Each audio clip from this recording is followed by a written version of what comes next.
O defunto, a chuva e o literato. Numa tarde de chumbo, saiu o enterro de terceira classe. E havia uma só coroa sobre o caixão de pano preto. Ivan e Eugênio eram o único automóvel no encalço do carro de cruz de pau, com bandeiras negras e rendas rasgadas, bamboleando ao vento como asas de morcegos moles. O velho Rafael acabara, num acesso de tosse, a inútil espera da filha. E caía uma garoa nevoenta na tarde funerária. Ao subir a ladeira da Consolação, um cavalo escorregou, tropeçou com estrúpido de ferraduras e estalidos de relhos do cocheiro entalado na libré mortuária. Estagnava-se uma luz Emílio Zola de nuvens pardas. O animal ajoelhou, caiu, e os gatos pingados gritaram furiosos.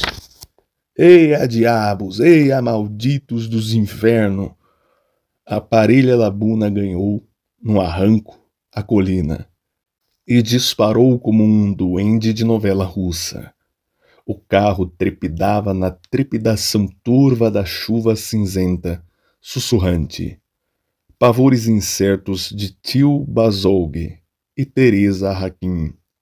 O araçá era interminável e confuso, como guaiar longo e esfuminhado que vinha do vale crepuscular e musicado de enxurradas compridas e cantochões de sapos e aguaceiros. No anoitecer, ensopado de chuva lírica, o cemitério parecia realmente mais vasto. Ivan, Eugênio e os coveiros viajaram com o esquife pelas alamedas de chorões, desceram, trilhando carreiros entre poças de lama e florestas rasteiras de cruzes eriçadas. Pesadelo. Eugênio disse: ninguém sente melhor a morte do que os que melhor sentiram a vida. O araçá é a morte em multidão, nua e bárbara. Cemitério dos pobres. É assim a vida nos bairros do trabalho. A noite caía como num luto sobre a neblina e a chorada cantilena da chuva. A Consolação, continuava Eugênio, e Ivan estava mudo e trancado. É o lago artificioso da morte, uma piscina parnasiana, com lavores de marmoreiros e atitudes estudadas de serenidade. Tomaram o automóvel. Ivan acendeu o cachimbo. A morte era um paramento negro de padre, com isopi e latim. Uma linda perna de mulher galgou um bonde iluminado. Eugênio reatava o seu pensamento. Mas o araçá é um fundo de oceano, povoado de destroços e naufrágios. Jardins suspensos de Janópolis, traição moscovita no inconsciente de Manchester, o íntimo sentido doloroso da vida. Ivan deu lugar na fábrica a duas meninas de Rafael. A família estava na penúria. Também tudo encarecia e o povo gritava contra a carestia da vida. Oradores mulatos, nos meetings, acusavam o governo conivente com os assambarcadores. E o holofote, jornal vermelho, girava como disco plebeu das arengas fonográficas da Terceira Internacional. Mas as classes liberais eram um muxoxo, esperando o carnaval. E nas livrarias ainda se vendia com êxito o, abre aspas, por que me ufano do meu país, fecha aspas. O carro trepidava na trepidação torva. Este capítulo saiu triste como um niilismo romântico. Kropotkin. Sobem os maragatos.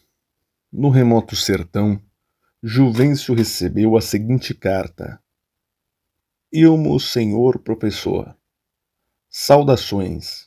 Tenho em mão sua prezada carta, capeando umas circulares da Liga dos Patriotas de São Paulo, em prol do voto secreto. Com franqueza, já não penso nisso. Como o amigo deve saber, os jornais deram, o prefeito e chefe jacobino, o Castagnati, fugiu e sorveu os 100 contos do empréstimo municipal, formando uma companhia de cavalinhos. Isso apenasmente perdeu o diretório coisas da política geral. Estando como estou, com o diretório reconhecido, preciso agora cavar o meu, a fim de recuperar o tempo perdido. Isso de voto secreto é muito ótimo quando se está na oposição apenasmente. Neste ponto, estou de acordo. O que aconselho o amigo é que, talentoso como sendo, aliás, sem coincidência, procure aproveitar o cujo talento, como de justo direito é, procurando fazer carreira. Faça como eu, o futuro nos pertence, e cada povo tem o governo que merece, consoante um escritor cujo nome não me lembro. Sem mais, com muita consideração, Feliciano, major e solicitador. Em tempo, a Mariquinhas tratou casamento com o Dr. Lindolfo, delegado novo. Quando os maragatos subiram, o major Feliciano galgou a torre da matriz e repicou os sinos. Então, Mandaguari vibrou no momento histórico de pavores e regorgizos. Rojões e assobios gizaram o céu pacato e a terra tremeu, abalada de bombas e de hinos nacionais realejados como um disco emperrado de fonógrafo. Viva o Major Feliciano! Vivo! Viva o doutor presidente do Estado! Vivo! Viva a nação brasileira! Vivo! Tarantim! Tarantim! Tarantim! Tim! Tararará! Rará! Rará! Rará! Rá! Xi! Pou! Pou! Pou! A cerveja tinha 4 dedos de espuma. Humberto Mondolfi, membro do diretório e suplente do delegado de polícia, lastimou as frustradas vinganças. Os perseguidores de Indalêncio, uns haviam mudado, outros morrido, mas o major Feliciano asseverava a Policena. Minha senhora, lá no céu, e apontava com o indicador, o senhor seu pai há de estar a estas horas gozando o nosso triunfo. Matoso acolitava, esfregando as mãos. Uma canja, uma canjinha. Policena via, então, mentalmente, Nhô Indalêncio, na corte celeste de Cócoras, sobre uma nuvem rútila, entre arcanjos de Teorbas, a gozar a consolação póstuma da vitória desinteirada. E o major dava a Humberto, para assinar, a lista do rateio para as primeiras despesas do diretório. Por empréstimo, hein? Que a Câmara será nossa. Humberto Mondolfi tornou-se membro proeminente da Dante Alighieri, e o major Feliciano pensava em subvencionar a escola italiana. A colônia dispunha de bom eleitorado. O político de tino deve transigir, dizia. Acima de tudo, a máquina eleitoral. Estava cotado para deputado. Memento homo. Lulo, alto e magruço, contou a Ivan que o cunhado comissário dava o tiro, pregando o tombo na praça. Cousa de falência arranjada e camaradas de comparsaria. Mas sempre fica alguma coisa? Nada. Ao menos a honra? Nem isso. Houve desvios de café, títulos falsificados, uma bandalheira. Os síndicos apuram tudo no inquérito. Aguarda-se um mandado de prisão. E, ossudo e pálido, sublinhava as frases. Margarida encontrou, na secretária do coronel, brochuras pornográficas, ilustradas a cores, satírias de fotografias em que Pantojo figurava nos luxuosos aposentos da garçonnière, forrada de panos turcos. Havia uma, abre aspas, iniciação de Kama Sutra, fecha aspas, edição de Baudoyer, com anotações edificantes nas tricromias. Os livros e os retratos andaram de mão em mão pela família. O cunhado comissário comentou seco. É o seu testamento. Ao que Lulo respondeu usando estilo alegórico. É a massa de uma falência moral. E grifou bem o vocábulo falência. O cunhado comissário meteu-lhe um olhar sopapeante. Conhecem Lúcia e Dora, as irmãs de Lulo, pois casaram. Dora e o marido, correntista, emperrado nos 500 mil réis por mês, Melquiades de Sá, nutriam grande respeito por Lúcia e Mamed, gerente com porcentagem numa casa cambiária. Lulo, varas verdes, pitava o cunhado Camarão, que continuava: não há fundos nos bancos, e melhor do que eu você sabe porque, sendo procurador, você insinua. Não insinuo, estou falando. E sem mais, as ações de Mogiana foram vendidas, as 2 casas hipotecadas, letras na carteira de não sei quantos bancos. Mas eu, que diabo, era sal em carne podre. Fiz o que foi humanamente possível. Acredito. E este acredito significava seu grandíssimo ratão. Ao que Lulo respondeu: pois acredite. E isto queria dizer: vá pentear macacos. Emudeceram. O relógio fazia tic-tic. Indiferente, inexorável, Lulo lembrou: temos as debentures da Companhia Norte. Ninharia, não chega para o luto. E as letras da Motora Limitada. A sociedade está em véspera da falência. Em todo caso, sim, ainda alguma coisa deve haver, que as marafonas e os piratas não levaram. Mas quantos herdeiros? 4. E já o diplomata de Viena, de olho comprido, manda palpar uma carta bolina descarada. Calaram-se. Quanto está pagando no instituto? Uma média de 50 por dia. E o pior? Sim, o pior. Se a doença continua. Sim, a doença. Uma espiga. Estourou nos dias atormentados o mandado de prisão contra o cunhado comissário. Que fazes? Nem dinheiro para fugir. Temos as joias, disse Margarida soluçando. E as joias de sua mãe? É preciso que Lulo não coma tudo. São relíquias de família e devem ser divididas. Mas o Lulo não estava pelos autos. Por serem relíquias, é que as devemos guardar. O cunhado comissário puxou um revólver, pálido de raiva. Então apareceu um velho cordão de ouro velho, de muitas voltas, e todo o esplendor dos antigos agricultores falava na secular e muda cintilação das cadeias pendentes das mãos dos últimos pantojos. Miraram-no em silêncio. Carros de boi cantavam pelas estradas, no sol. Escravos de torso nu carregavam vetustas cadeirinhas, com matronas de saias de balão e arrecadas de 24 quilates. Segundo Império, casas de altas fachadas, com largos vestíbulos de mármore e prataria exuberante nos armários. Rio de Janeiro de Joaquim Manuel de Macedo. Canastras atulhadas de roupa farta, missas de exibição e quadrilhas marcadas em francês.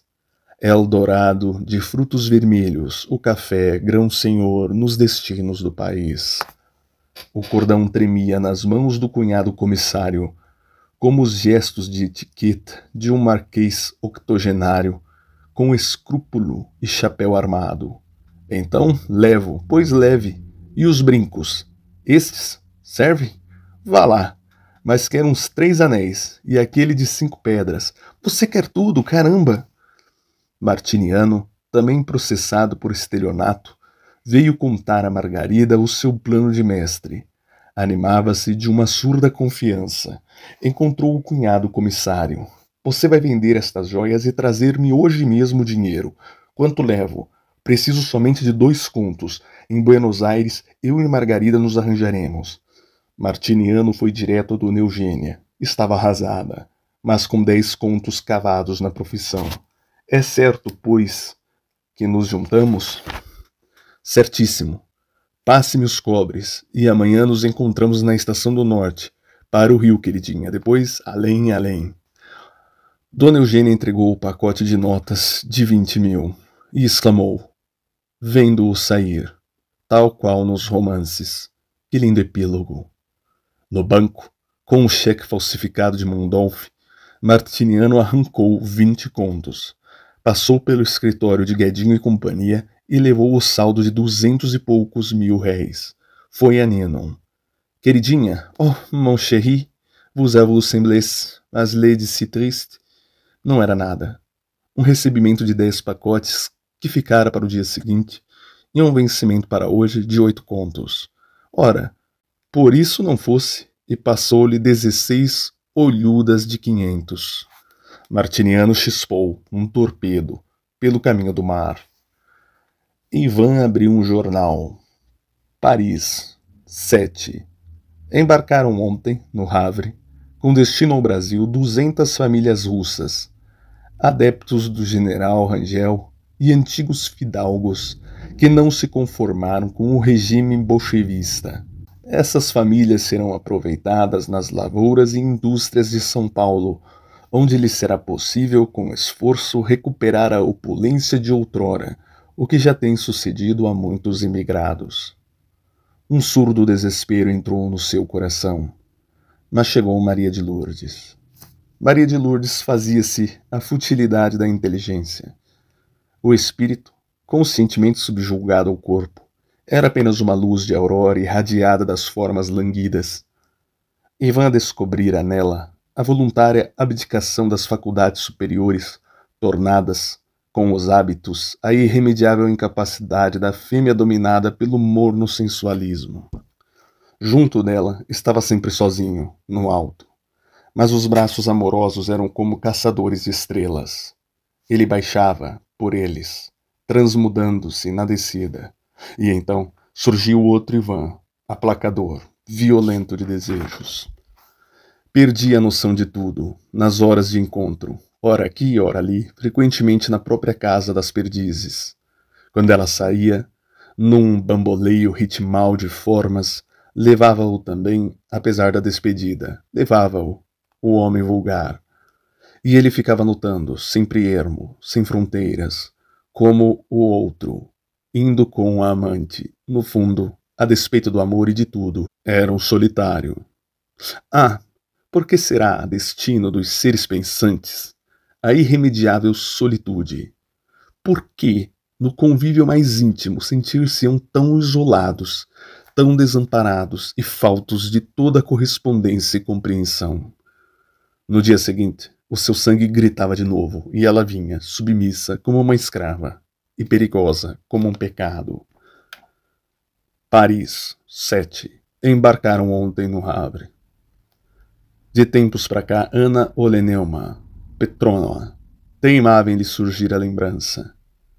Já não era mulher, tinha qualquer coisa de simbólico, despojada e enxotada, imagem do gênero humano na sua peregrinação sedenta de egoísmo. Dona Chinoca. E agora surgiu uma Dona Chinoca, providencial, que tinha fórceps, arames e tesourinhas, um sorriso de dentadura amarela, com uma filosofia toda particular. Maria de Lourdes e Ivan esperaram-na uma tarde nas perdizes, e ela veio e fez o serviço, a cujo bom termo um médico amigo levaria depois no instituto, entre dissimulações e segredos profissionais.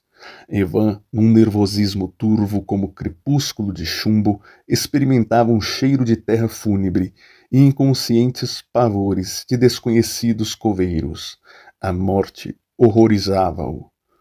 Penumbras de luzes de tochas, paredes frias e noturnas de jazigos. Nascer para amar a luz do sol e o verde das árvores, e a alegria das manhãs ruidosas, e o dia fatal, o vulto do coveiro, nunca varrido, da lembrança. Dona Chinoca mostrou num vidro o feto gelatinoso, a vida caminhando para a consciência. Sentiu um desabamento de mundos diante da larva recurva, como um pensamento concentrado de predestinações misteriosas. Mas concluiu que era melhor assim, e sorriu eterno desígnio burlado, do amor despojado e traído. Era melhor assim. Olhou com atenção o aborto branco, informe, com uma cabeça enorme, quase definida, curvo como um alfange, e uma ideia. Era melhor assim. Ele não choraria nos coeiros os vagidos proféticos e o pavor milenar que a vida infunde. Nem conheceria o possuidor, que é o medo permanente de perder. Maria de Lourdes recolheu-se, com febre, ao sanatório. Lulo achava provável uma paratífica. Os dramas passavam, ignorados no turbilhão indiferente da cidade. Os industriais cuidavam da sua indústria, os políticos da sua política, os artistas da sua arte, e todos do seu dinheiro, da sua ambição, da sua glória. Só os mendigos estendiam as pernas ulceradas nos passeios, e os suicidas e os passionais na praça pública dos fatos diversos. Ninguém tinha tempo para ver as chagas, ninguém para ler a crônica trabalhada do repórter. Ivan notou que se apertavam os círculos da sua tragédia. Deixar escapar 3 vezes a felicidade relativa e possível, com o pensamento voltado para um ideal que brotara como uma flor de um sentimento pessoal de despeito. Verificava que todo ideal deve nascer da inteligência pura e fria, como a Edelweiss, do gelo, das mais altas montanhas, para que não se tinja do vermelho das contendas ancestrais, para que se exima dos prejuízos do sentimentalismo, e não seja o vaso de São Graal, cegando as doidas caminhadas, não raciocinara. Caminhar, mãos dadas à conceta.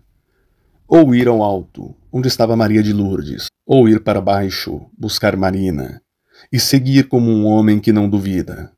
Passara surdo e cego, chicoteado por Anna Oleneuna Petrovna, e, pois, chegava ao tédio, na impossibilidade da vingança.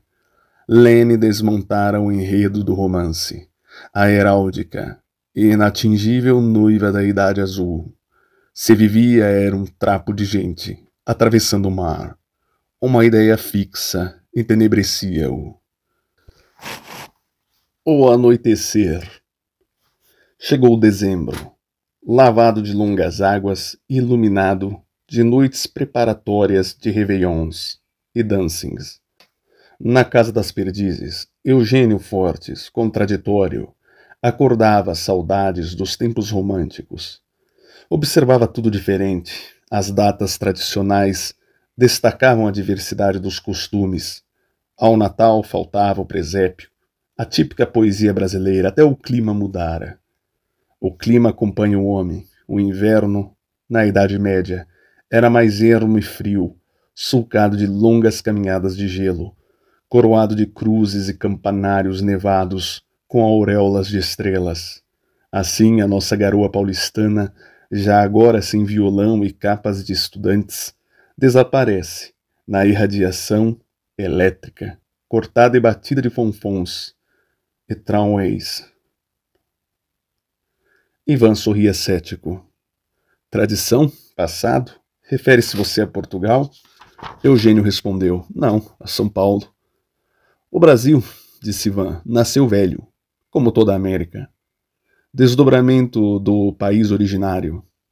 São Paulo é uma reprodução de Coimbra. Nasceu velha, escolástica, rançosa, como a múmia de Justiniano e as alfaias mofadas das ordenações do reino. E daqui saíram os levitas da decrepitude, de toga negra, para regulamentar o país sobre um racionalismo de causídicos e estacionários consensos de apostilas, sem nada de seu, senão a rude natureza. O mal do brasileiro foi saber demais e quer saber?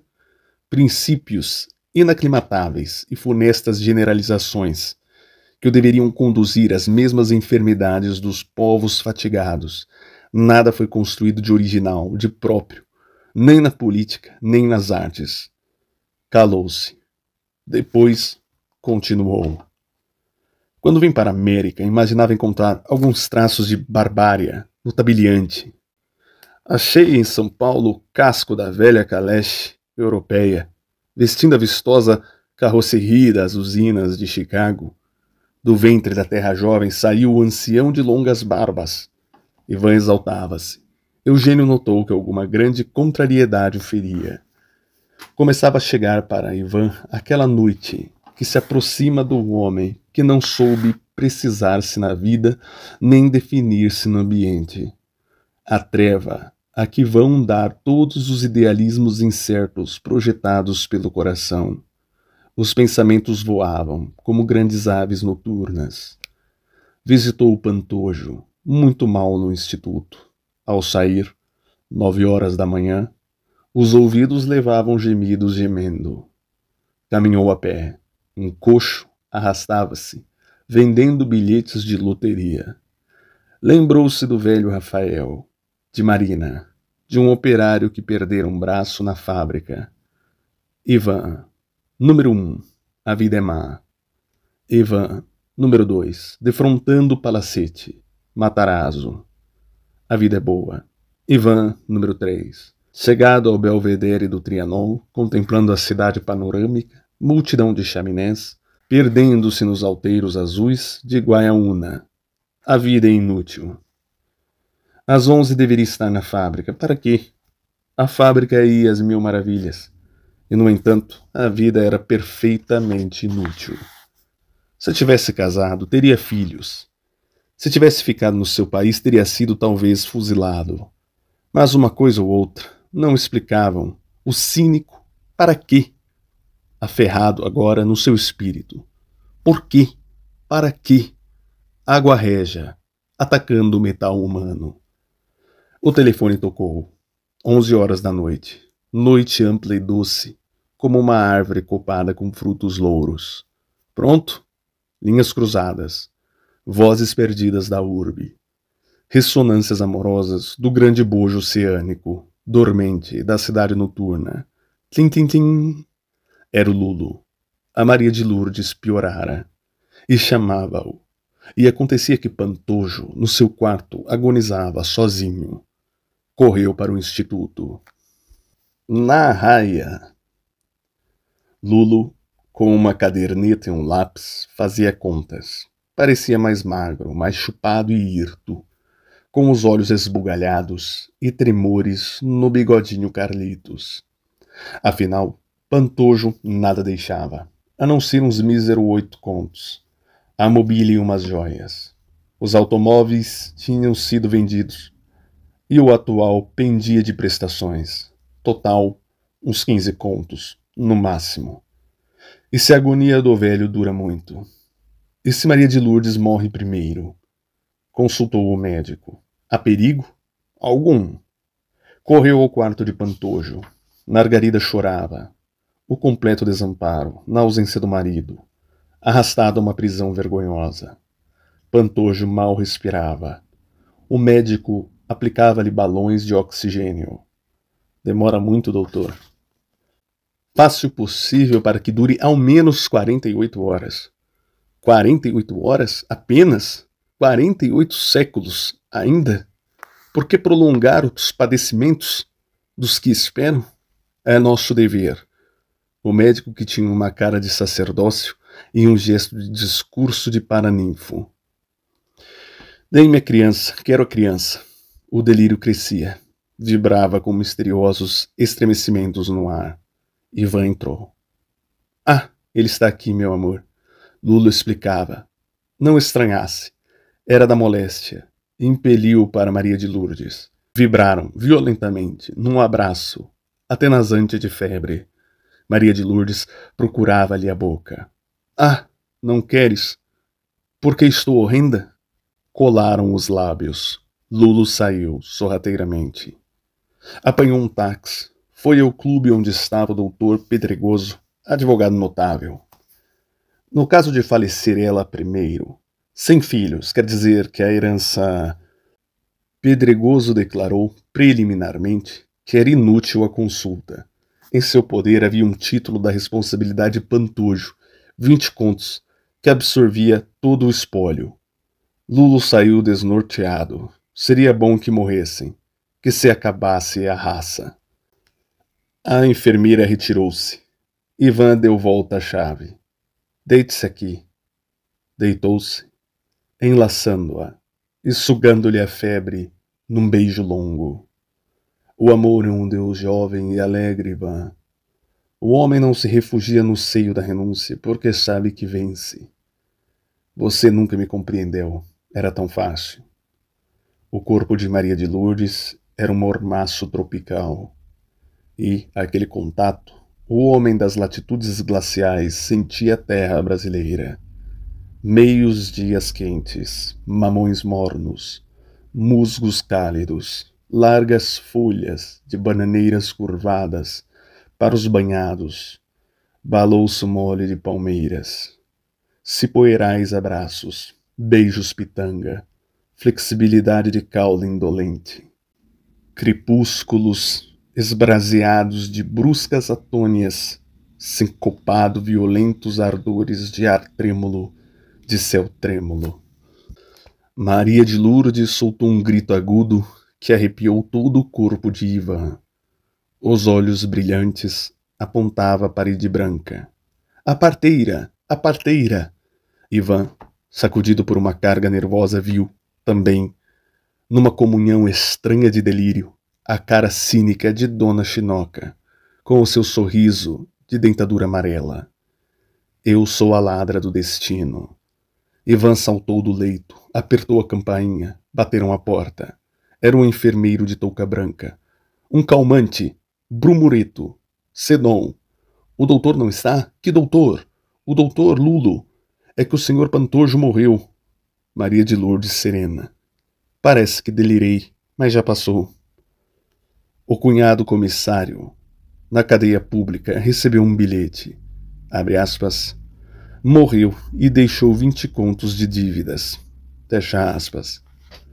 A Tidoca e Floriano, que chegaram, por coincidência, no Principessa Mafalda, foi informado, abre aspas, o velho morreu pronto. Fecha aspas. 3 coroas, os filhos Mundolfo e Ivan. 3 automóveis. 3 linhas em 3 jornais. O enterro foi pior do que o do Sr. Hortêncio, porém muito mais alegre do que o de Rafael, porque fazia sol. E, na noite seguinte, tombado como um alaúde, aos pés do esquife pousado, entre 2 guardas castiçais sobre a mesa de tarja preta do necrotério, Ivan estava esmagado pela ironia misteriosa diante de Maria de Lourdes, insensível como as pedras. Na sua enorme solidão, era o Humberto batido e caçoado por todas as forças do destino. Um vento fino passava no telhado e no silêncio noturno, assobiando baixinho, vaiando uma vaia fúnebre. Era aquele mesmo que arrepiava os plátanos na hospedaria de imigrantes na noite da sua chegada. O Lulo, amaziado com a Margarida, desde a prisão do cunhado comissário até a fuga deste com a velha artista do circo Manfredini, Dona Eugênia, que trabalhava, crucificada na tábua do jogo de facas, não tinha emprego. O Lulo e a Margarida passavam até fome. O circo, instalado com o dinheiro do empréstimo da Câmara de Mandaguari, anunciava as proezas do ex-prefeito Castagnati, e a mulher do Martiniano chamava-se, abre aspas, a fatal Eugênia, fecha aspas, cheia de rugas, turnê pela Sorocabana. Ao menos eles comem, disse Margarida. Vou cavar um emprego, respondeu Lulo, e procurou o Mamed. Mas a casa de Mamed estava empolvorosa. Magotes de vizinhos riam-se a perder. Buffets, étagères e celebre vitrola, o piano, os tapetes, saía tudo como criminosos, açoitados para o sol da manhã, louro e indiscreto. Oficiais de justiça, com mandados gesticulantes, berravam que quem não pode com o tempo não inventa moda. Lulo espiou e voltou da esquina. Um sujeito lhe disse, é o fim dos caloteiros, e ele respondeu, bem feito. Guedinho e companhia começou a girar, de novo, com grande intensidade e orientação direta de Lulo. Floriano também entrou para a firma da cavação. De Buenos Aires, Martiniano escreveu, abre aspas, isso é que é civilização, o mais é história, fecha aspas. E Tidoca, a esposa do diplomata, envergonhada pela situação dos irmãos, embarcou para a Europa, despedindo-se liricamente das montanhas inocentes de Santos, que ela chamou, abre aspas, a terra infame do Brasil, fecha aspas. Nossa terra. Zé Candinho, grande boiadeiro em Mato Grosso, comerciava no Paraguai. Tinha ido até a Bolívia, onde rechaçara, com os camaradas, um ataque de bugres. Passou por São Jerônimo, como um centauro, no seu valente redomão. Juvencio exultou ao vê-lo. Como estuava, no caboclo forte, a vitalidade da raça, livre das contaminações dos grandes centros. E como era diferente dos brasileiros urbanos, chocados ao desequilíbrio das civilizações improvisadas. Fáceis eram as conquistas da Dante Alighieri, ou de qualquer instituição estrangeira, nas cidades, onde a preocupação do conforto e do luxo do espírito e do corpo derivavam do materialismo de uma civilização delirante, onde os frios ceticismos, como miragens trepidantes de dúvidas, estenderam-se como um deserto para que os deuses nacionais morressem, mordendo o pó das desdenhosas ironias. O urbanismo, escrevia, contemplando a figura ingênua e varonil do Zé Candinho, é a morte da nacionalidade, porque é a morte do homem transformado no títere cosmopolita. O homem degrada-se em contato com o homem. Só a íntima correspondência com a natureza o eleva da condição universal de símio. No seu canhedo de notas, perguntava: por que decaem as antigas famílias do seu vetusto esplendor? Por que os netos dos velhos patriarcais são terceiros escriturários? Por que se alastra no país a multidão dos dialéticos e dos calcídicos? Por que as nossas artes não se afirmam numa bárbara originalidade? O ambiente criado pelo cosmopolitismo dissolvente.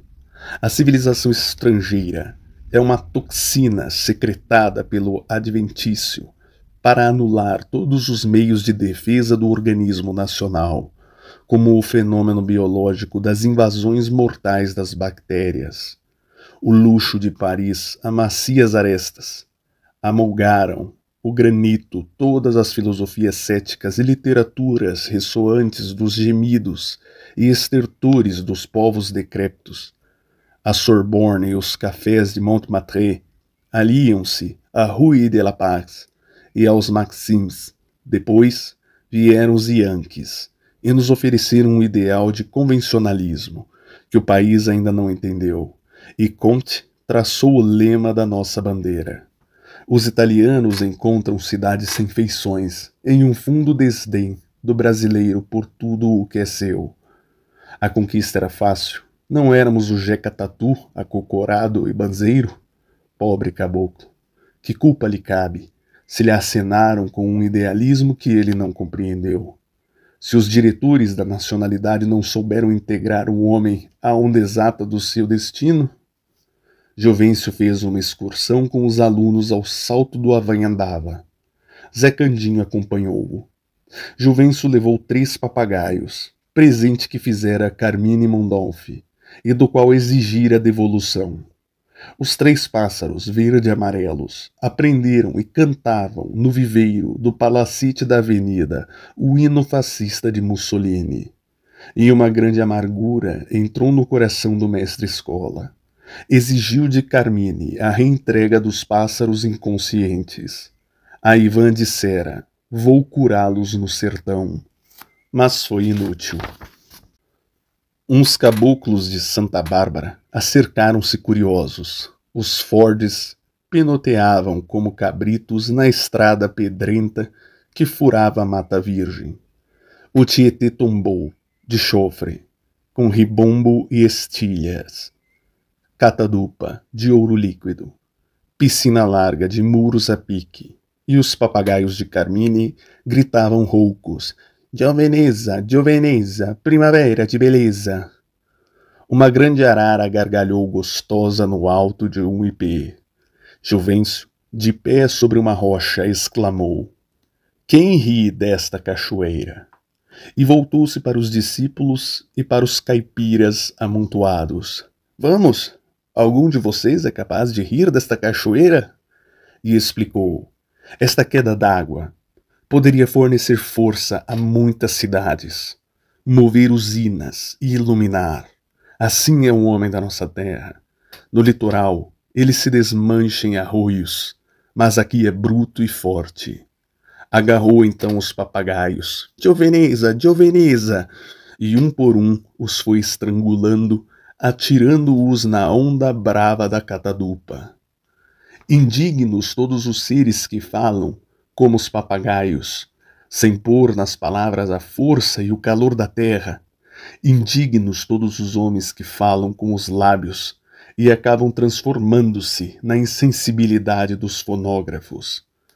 Depois exclamou, misturando a sua voz com os gritos do Avanhandava: nós somos uma pátria que tem soldados, vadeadores de rios, pântanos, florestas e desertos. Nós somos uma raça que tem sertanistas e vaqueiros inabaláveis, como pregos batidos na dura madeira de todas as inclemências, para segurar no continente o mapa do Brasil.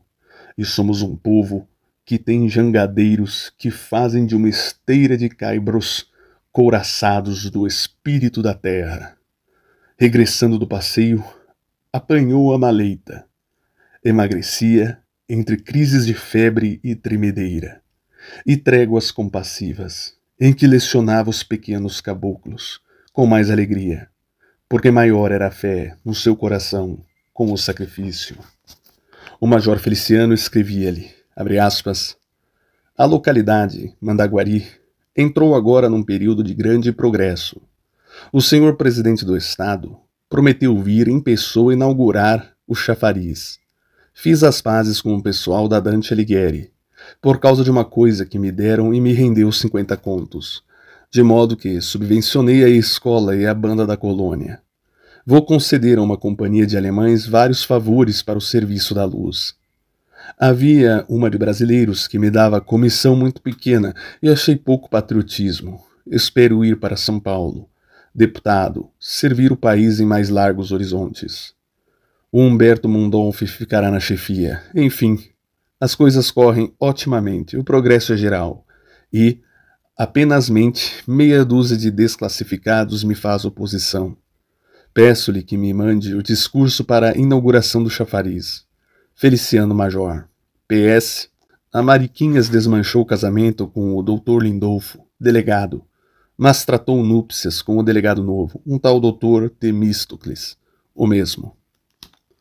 De Ivan, recebeu o mestre-escola uma carta, narradora de acontecimentos aflitivos, em que a morte de Maria de Lourdes e o possível embarque de Ana Petrovna para o Brasil pareciam as primeiras estrelas acendidas numa noite de tragédia. Terminava assim: para que serve a vida? Respondeu: penso que estamos entre duas espadas, que nos apontam o caminho da decadência. O materialismo utilitário dos inconscientes e o ceticismo desnorteante dos intelectuais, como você. Hei de levantar a legião luminosa, de espírito virgem, como as florestas, novas bandeiras, que fixarão os limites morais do país. Gilvêncio não sabia que Ivan era um homem anoitecendo, ou ignorava que não há remédio possível para a morte do dia.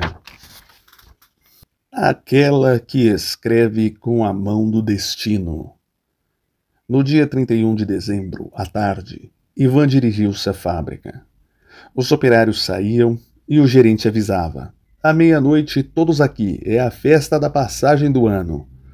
Contadores dactilografavam as folhas do balanço que batia o recorde sobre os anteriores no tocante a lucros.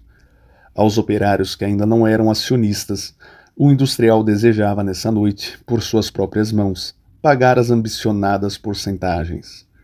Ivan leu o balanço, depois ficou só, com o gerente, contas de ordens anteriores, novas ordens. O porteiro anunciou que havia gente na sala de espera, uma senhora, um rapaz, um velho, alemães ou russos, que esperassem. Contemplou a folha do balanço. Era um homem prático, ativo, construtor. Construtor de um plano medíocre, de imigrante na América, apenas conciliado a uma experiência sem originalidade, a cuja execução imprimira um espírito de egoísmo cruel, Mas, em todo caso, construir alguma coisa. Para quê? A humanidade foi mais feliz com isso. Ele mesmo, que lhe importava a opulência. O porteiro perguntou-lhe: podem entrar os russos? Estremeceu. Um pressentimento surdo abalou-o, dos pés à cabeça. Levantou-se. Despediu o gerente. Pôs-se a andar, de um lado para o outro, pálido, trêmulo. Estacava. Será possível? Olhava em torno. A ampla secretaria, cheia de faturas e bordeaux. A estante, com fileiras de pastas de dorso amarelo e almanaques comerciais. O armário, com latas de drogas, arsênico, sulfatos, ácido muriático, amônia e a burra. Poltronas de couro, o tapete vermelho, como um losango de brasa. Será possível? Acendeu o cachimbo. Levou, indeciso, a mão ao tímpano. Mande entrar essa gente. E sentou-se na cadeira giratória. Um velho escaveirado, um moço de olhos azuis. E, finalmente, magra, cabeleira loura, Anna Oleneona Petrovna, apareceu no retângulo da porta.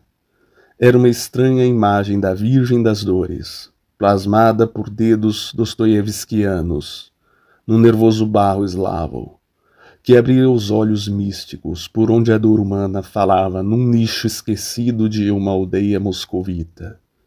Não o reconheceu. Ivan perguntou, engasgado na sua língua: que quereis?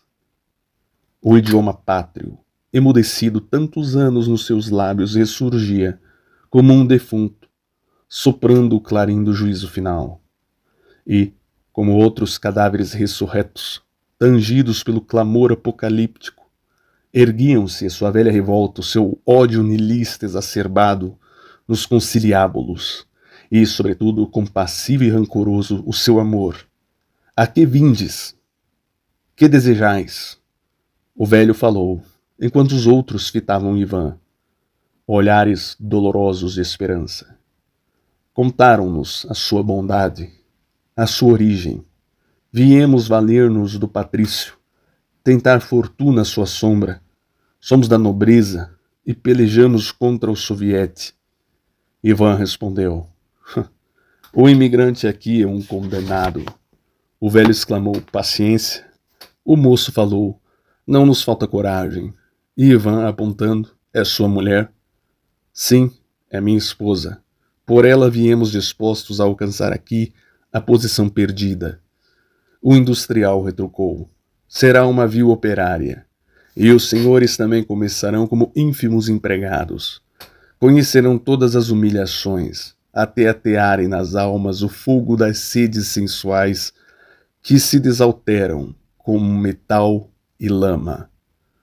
Quando não mais conhecerem escrúpulos e vexames, então começarão a lenta conquista que se acelerará com latrocínios e impiedades. Assimilarão a raça indefesa e dominarão a terra. Uma lágrima rolou pela face do rapaz. Sofreremos com esperança. Sofrer com esperança. Fora essa. Também a lição que ensinar aos seus homens. Opor ao sangue azul o sangue amarelo metálico do novo mundo. Seus companheiros vitoriosos na Rússia construíram agora uma ordem nova e cruel, num largo panorama de uniformidade coletiva. Ele, entretanto, tornara-se um fidalgo, com todas as prerrogativas que o dinheiro outorga aos aventureiros e felizardos. Seus inimigos, agora seus correligionários, vinham iniciar, como ele, o ciclo palmilhado da humilhação ao triunfo. Seus operários iam em meio do caminho, conduzia-os como Moisés para Canaã execrável. Terrível pensamento atravessou-lhe o crânio. Dou-lhes lugar na fábrica, mas estejam aqui à meia-noite. É a festa da passagem do ano. Conhecerão o pessoal. Afundou na poltrona, acendeu o cachimbo. Viu passar todo o filme da sua existência. Seus dias azuis de febre e de paixão, a fuga. A terra que buscara como consolação e refúgio. Parecera-lhe pura e divina, como a virgem das odes místicas. Salus infirmorum. consolatrix afflictorum. Parecera-lhe imaculada, como as imagens sagradas. Turris eburnea, stella matutina. No entanto, tinha-lhe sido apenas o caminho do triunfo, que o devolvia a todas as amarguras e rebeldias de outrora. Devessa desabrochada em espinhos, com os olhos misteriosos de Maria de Lourdes. A cruz do seu destino ali estava de novo, caindo sobre os seus ombros como o peso do universo. Voltar à Rússia, mas sem a sua vingança consumada e, sobretudo, sem aquela a quem amara, seria um estrangeiro na própria pátria, e já não saberia conversar com a paisagem familiar, agora sem alma, como seu idioma era sem sentido. Tal o grito de uma sentença, escutava no íntimo do ser a palavra látego, que enxotava o judeu errante até o finalizar do caminho dos séculos. Anda, anda, anda. Caminha, estrangeiro, que não sabes falar a língua de nenhuma terra, que não soubestes tomar uma paisagem para tua moldura, nem um amor para o teu ócio, que ficaste indeciso entre as 1000 formas de ser e não te deste inteiro senão ao ideal que brotou vingativo e cruel no teu coração, destruindo-o. O homem é como as árvores, não vive sem raízes, lançadas nalguma terra. Lembrou-se de Juvencio, ir com ele ao fundo do sertão, mas só o ideal enfrenta a solidão e as insídias da natureza, e ele, que sonhos levaria no alforje de peregrino, se os bandeirantes enchem os seus bornais de ilusões e promessas? Fugia-lhe o solo dos pés, enorme como um vulto projetado num espelho de aumento, objetivava-se-lhe a própria imagem aterradora, fantasmal, cercada de uma multidão de vãs. Cada um desses era a expressão de cada uma de suas tentativas falhas, o ambicioso, o vingador, o crente, o cético, tentativas que mal se haviam esboçado. O fantasma abriu as mandíbulas e começou a devorar as suas miniaturas. Crescia mais, depois, terrível e alucinado, um estigma na fronte. Fundiu-se com o seu próprio corpo de espectador. Tudo avultou em torno, tocado por maravilhosa magia. Apesar da estatura agigantada, Ivan notou que lhe faltavam forças. Não tinha músculos. Nem uma vontade firme o animava, nem um sentimento forte e definitivo se delineava no seu coração. Moço e velho, atleta e criança. Sentia-se o homem anulado e destruído pelas próprias ideias, abundantes, desordenadas, abarcadoras de horizontes superiores à capacidade humana de ser. O pensamento nihilista, que o vinha trabalhando desde alguns dias, irrompera repentinamente numa catadupa, com a presença de Anna Oleneona, precipitando o esboroamento de todos os impulsos de construção que nele se moveram. Perdera os limites encenadores do ser espiritual e, desequilibrado, alucinado, gemeu na meia sombra do crepúsculo que entrava pelas vidraças fuliginosas do escritório. Desgraçado do homem sem paredes. Caiu numa estúpida modorra. E, no meio do sonho, aparecia-lhe, por quê? Um lindo abacaxi, aquele mesmo que vira, no Cais de Santos, no dia do seu desembarque. Grande Guinon despertou às 9 horas da noite. Mandou tocar o alto pela cidade formigante. Subiu a Avenida Luiz Antônio, deslizou pela Paulista, desceu pela Angélica. Às 10 esteve no Aeroplano Clube. Vestidos, féricos, joias, garçons recurvos, sorrisos divinos, danças animadas de sensualidades. Carmine Mondolfi dizia a Ivan que o Brasil era uma terra abençoada e narrava o êxito do Humberto com a formação de uma grande fazenda na divisa do Paraná. O jornalista Tancredo, que usava monóculos e era um lugar comum da galantaria, louvava o esplendor oriental da última recepção no palácio do conde Mastro Pietro, notável comerciante de farinha. Miles, Ninães, Oliveira, Chedid, Haddad, Zampironi, Perrier, Guedes e companhia, Holtz, etc. Barreiros e Souza Ltda, Manufatura de Couros, Sociedade Anônima, e senhores coronéis e doutores, e comerciantes, e Joões ninguém, e Joões tudo, escala da grave ao lépido, cavalheiros orgulhosos, como bemóis, leões de Halt, Gomet, irritantes como sustenidos. O clube era um abarrancamento de raças e de origens, títulos honoríficos, científicos e cambiais, rotulando todas as bastardias e enxertando pivôs nos galhos carcomidos ou suspeitos das árvores genealógicas. Idioma de transatlântico, navio cheio de passageiros felizes encalhado no asfalto. Histórias de jogo e de mulheres, histórias de cachorros, cavalos e festas de caridade. Sorrisos brancos, saindo triunfais dos velários de Roger, para a claque entusiasmada dos olhares. Braços, colos, espáduas brancas e sedas, com um perfume inebriante de sociedade. Jazz, música cambaia, de Epícoro, cascavelhada por Baco, para o festim de Plutão, cosmopolitismo, como champanhe frappé. Na noite sem fronteiras, o passo imponderável do ano novo num ritmo furtivo de foxtrot. Ivan saiu às 11, prometendo voltar.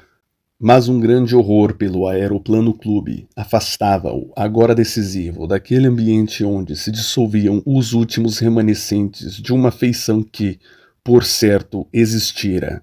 Assim, era Petersburgo quando, com seus companheiros, conspirava nos porões escuros.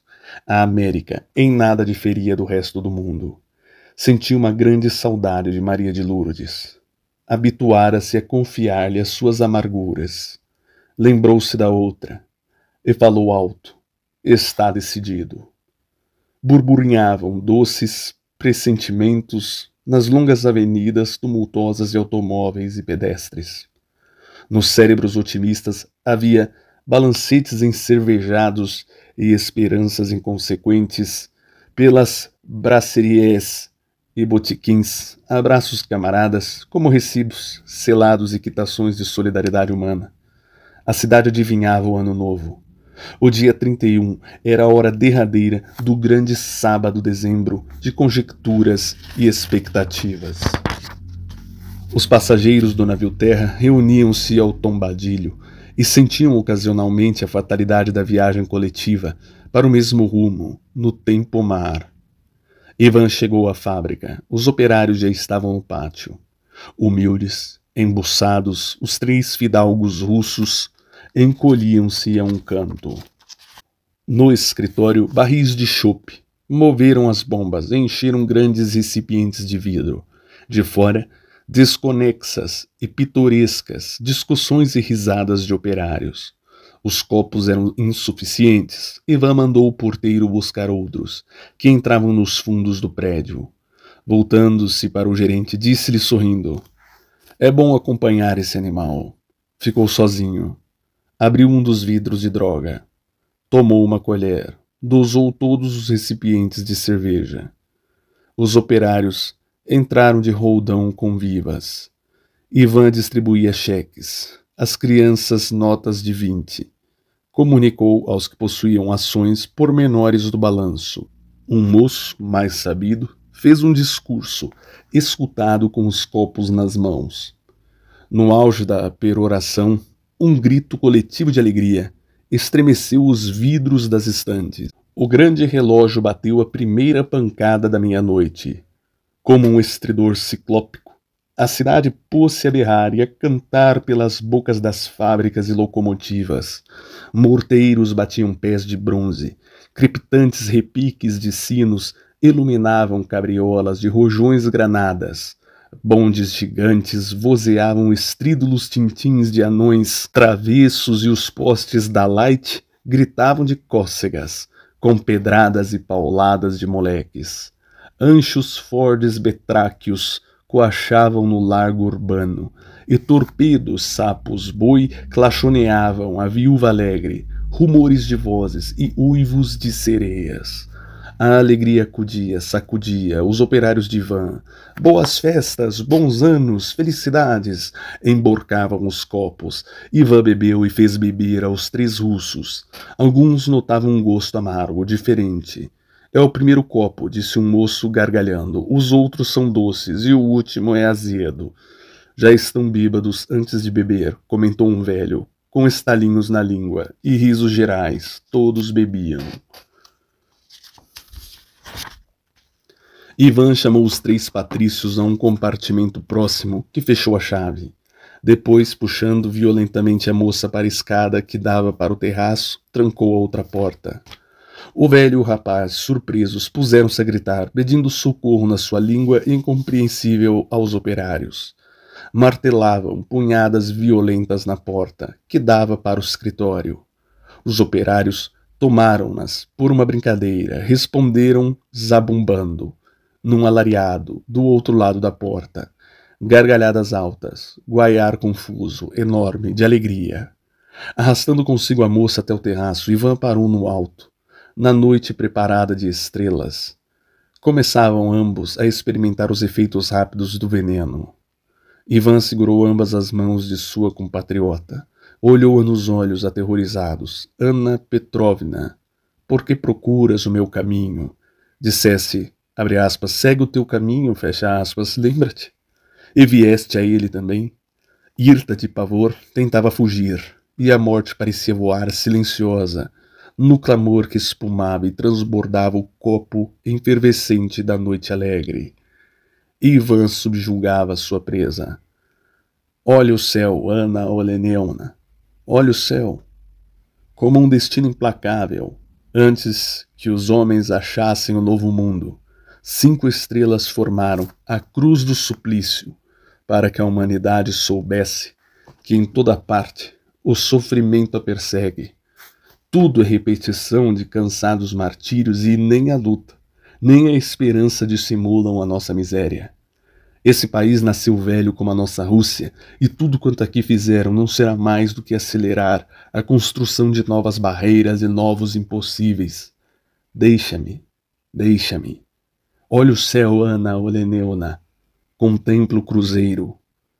O tóxico produzia os terríveis efeitos.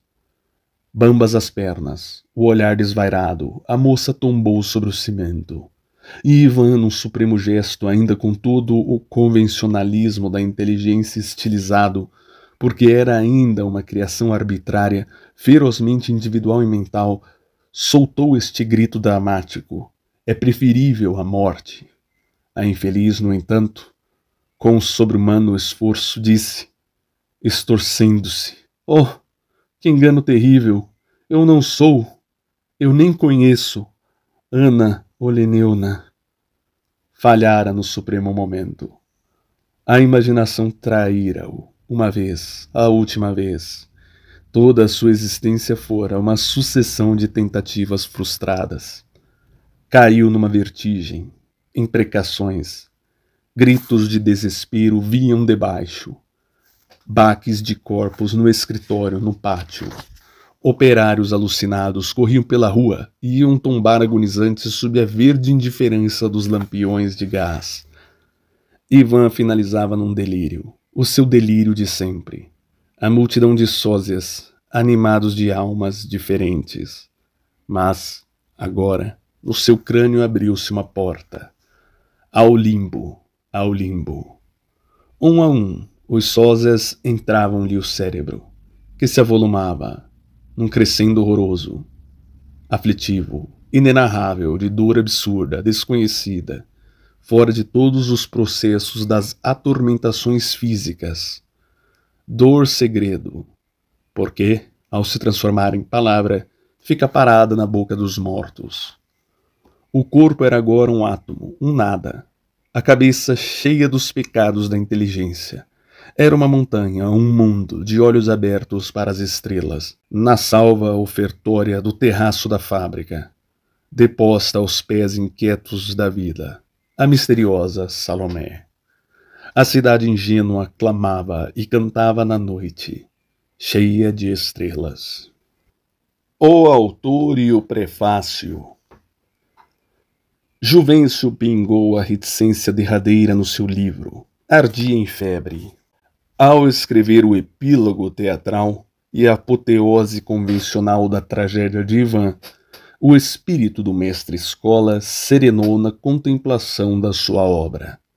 Conseguira dissimular, às vezes, displicente e irônico, amarguras e esperanças. Ivan era uma criação de Juvencio, avultando no meio banal dos outros personagens, mas sentia que pusera muito de si mesmo em Ivan. A face ignorada da sua inviolável personalidade entrou numa dúvida. Não serei uma criação de Ivan, justamente por ser eu o seu contraste? Existo eu ou existe Ivan? Folheou os jornais. A eloquência condoreira da tragédia deveria ter repercutido na imprensa de São Paulo. Inquiriu as colunas. Não havia nada. Ivan, então, não existia senão no seu sonho. Tomou a pena. Escreveu o prefácio. Abre aspas. Ele aprendeu o idioma, porém não penetrou o seu íntimo sentido. Não percebeu as intenções formidáveis da terra, as latentes visualidades do país. Por isso, o seu sonho teve a vida incerta e fugaz das estufas, como todas as experiências dos adventícios e dos snobs. Não constrói quem quer construir, nem ainda quem imagina maneiras de construir. Há um providencialismo que elege o construtor e lhe oferece o único plano. No fundo do sertão, nas crises da maleita, Juvencio ardia e delirava. E sonhava uma pátria grande e boa, sobretudo, uma pátria que soubesse sonhar. Assim terminou o seu prefácio. Peroração, abre aspas, não o sonho indivíduo, o sonho parcela das experiências de Ivan, oriundas de um estado pessoal, mas o sonho país, filho espontâneo da terra e da raça, porque ele é um milagroso equilíbrio que mantém de pé os homens e os países, evitando a explosão de latentes forças em luta, nos irremediáveis desmoronamentos da personalidade. Fecha aspas. Numa página de almaço, pus o título do livro, O Estrangeiro, por Juvencio de Ulloa, letra caprichada. Releu o último capítulo. Estava patético. Escreveu por baixo, Finis, depois riscou e substituiu, Laus Deo. Apoteose ao Anhanguera. Teria morrido Juvencio por esses confins da nossa terra? Este livro vai escrito por um e terminado por outro. É certo que o autor o encerra com aquelas palavras Laus Deo. Juvencio deve andar fugido pelo sertão. Ele era o Anhanguera, paurador e iluminado, como o Avanhandava, que estourava ali perto da sua maleita e do seu esquecimento, a vigilante força obscura. A cena, o autor. E, também, ai da nossa terra. O criador de Ivan pode muito bem ter sido uma mera criação. Fim.